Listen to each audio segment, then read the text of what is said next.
Gazers, please do not forget, I also have a second gaming channel. It's called Chrismadagaming Reviews. If you want to go and check this out for yourself right now, there'll be a link in the description below for you to go and check out.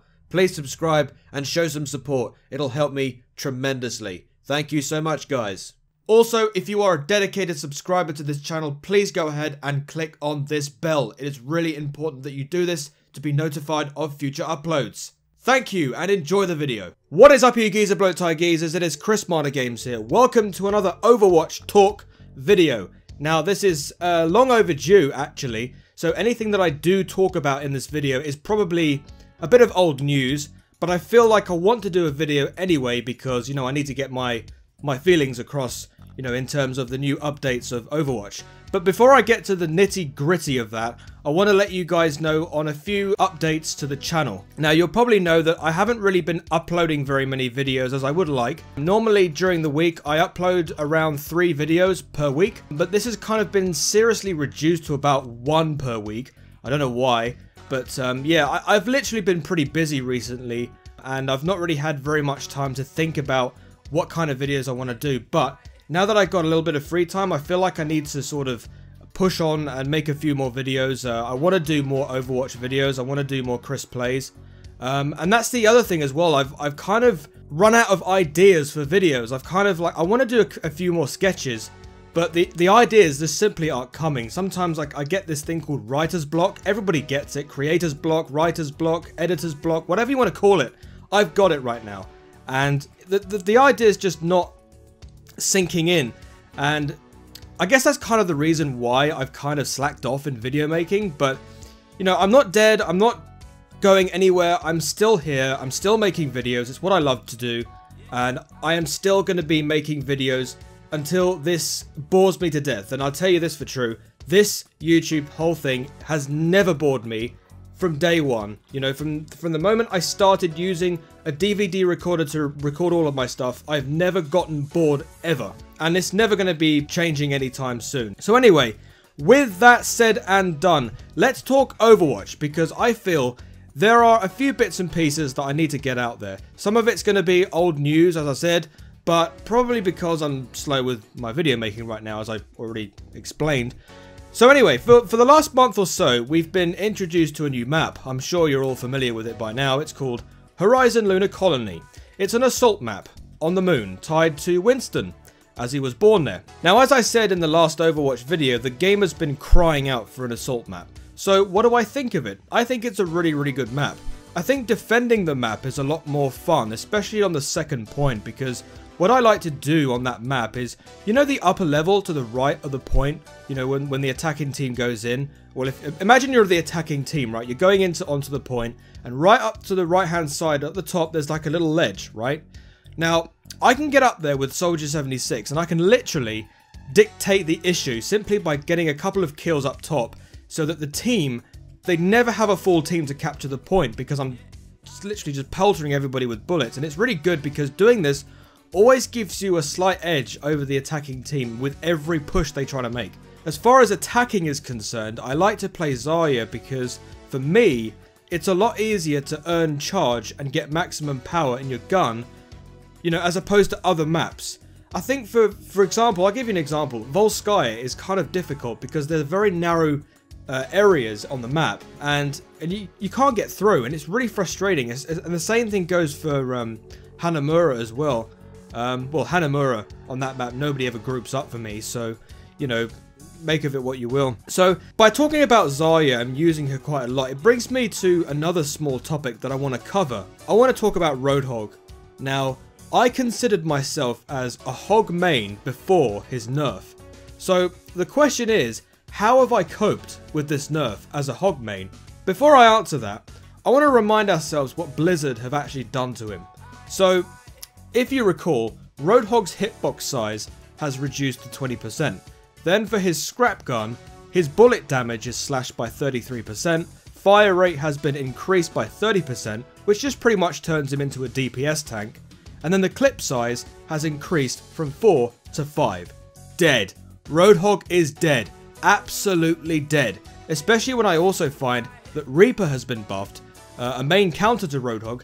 Now, if you don't know what they've done to Reaper, Reaper has literally been changed in a way that, you know the orbs that that the enemies drop when they die, when they get killed by him, or when other people get killed by other people? The orbs used to drop down, and Reaper would have to collect those orbs in order to gain health. Now, instead of this, what they've done is every time he pelts bullets into opponents, he gains health back by 20%. Every sort of damage that he makes with his guns, he gets health back by 20%. So he doesn't have to go around collecting orbs anymore. He literally just gets health when he kills people. So that is a big buff already. Which means literally he is a counter to Roadhog, literally. So basically you can be Reaper and you can literally just kill him and you'll get your health back. Because look, Roadhog's a massive big tub of shit.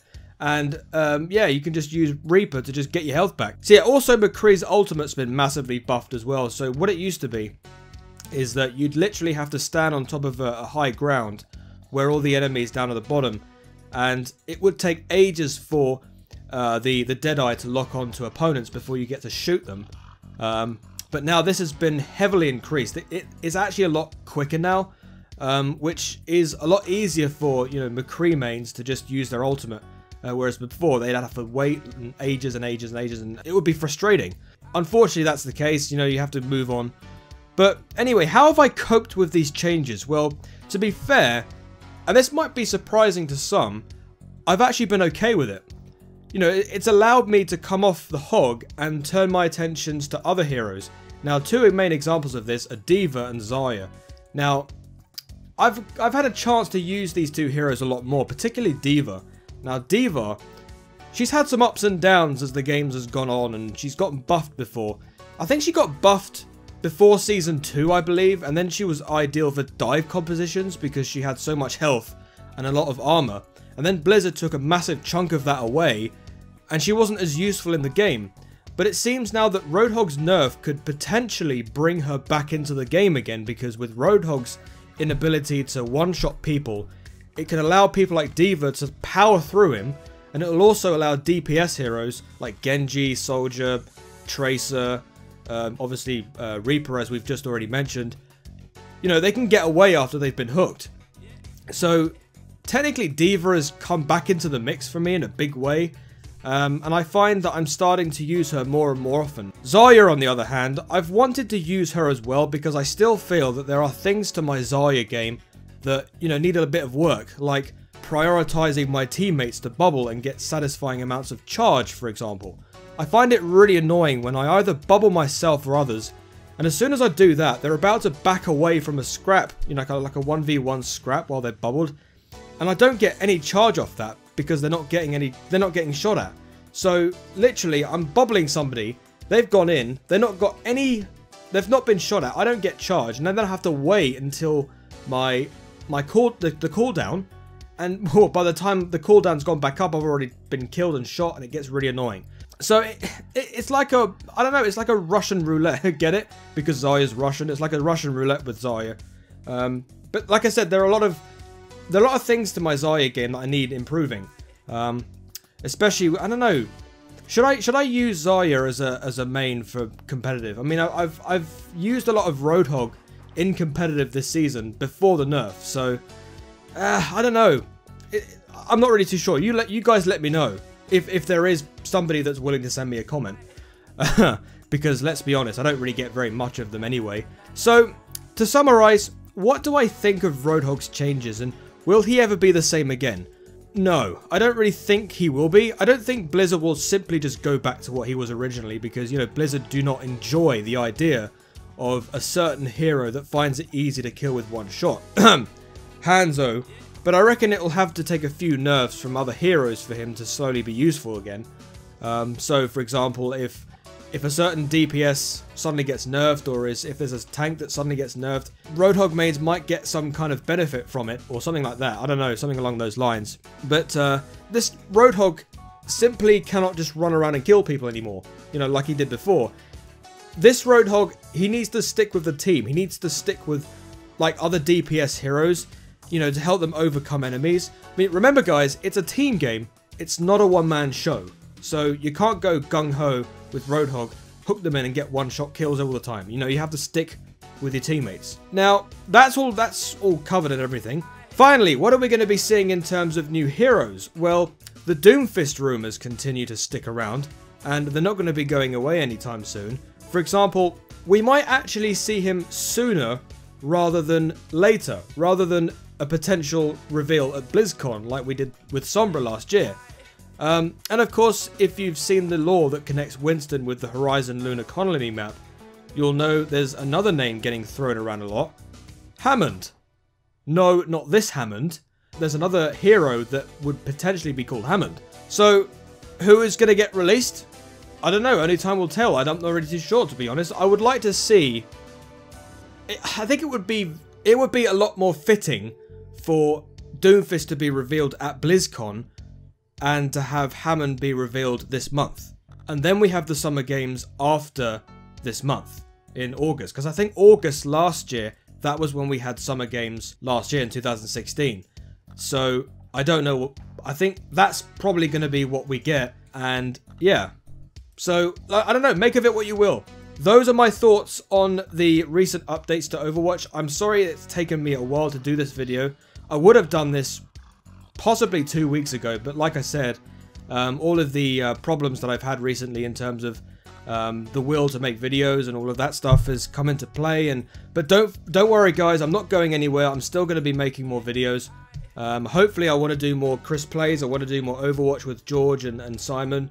So yes, thank you very much for watching, guys. Like I said, more videos coming on the way. And yes, if you enjoyed this video, please like, comment, subscribe. Follow me on Twitter at Chrismadagaming. Check me out on my Google, Facebook, Pinterest, Twitch, and of course, my eBay store. And check me out on my new Vidme channel, which is Overwatch only, at vid.me/ChrisModderGames. Thank you for watching. Have a great day, have a great life. Be nice to your fellow gamers, because we're all human beings. Thank you for watching. I've been Chris Modder Games. Until the next video, I shall see you later. Hey door, and peace.